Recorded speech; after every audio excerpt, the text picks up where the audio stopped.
Kumusta mga kaboxing? This is Boy Kalawang TV. So matapos nga pong makasuhan muli itong si Gervonta Tank Davis ng kanyang ex-girlfriend na kinakasama nito ngayon.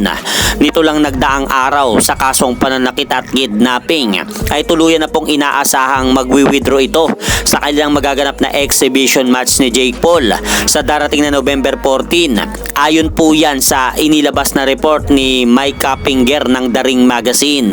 At ayon pa po dito sa balita na ito, iibahin na lang ang buwan ng laban at gagawing sa buwan ng December na lang ang magaganap na exhibition match ni Jake Paul. At dalawang tao po ang posibleng pumalit kay Gervonta Tank Davis mga idol.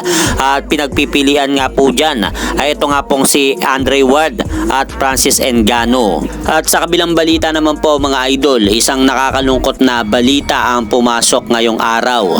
Dahil ayon po dito sa inilabas na report ng Ring Magazine, pumanaw na po sa edad na 75 years old itong si Victor Conte ng SNAC dahil sa sakit na pancreatic cancer o sakit sa bituka. Kaya lubos po tayong nakikiramay sa naiwang mahal sa buhay nitong si Victor Conte.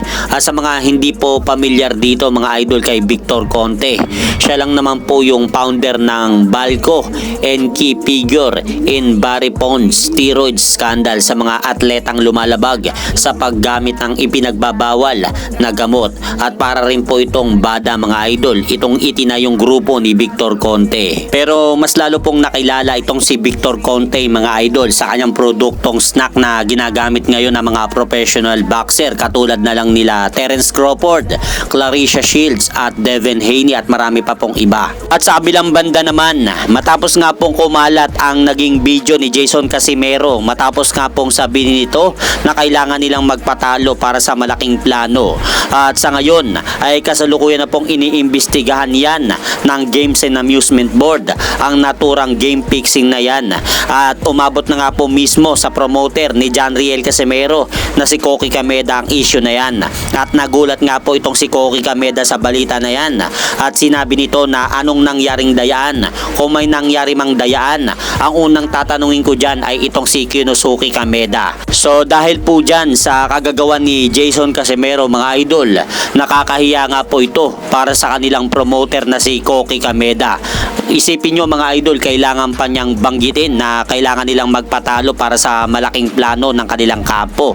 Tapos ganyan pa yung mangyayari mga idol, umabot pa sa promoter nila na si Koki Kameda. Paano na lang po gagawin ni Koki Kameda na iangat itong kapatid niya na si John Riel Casimero? So pansarili ko lang pong opinion yan mga idol.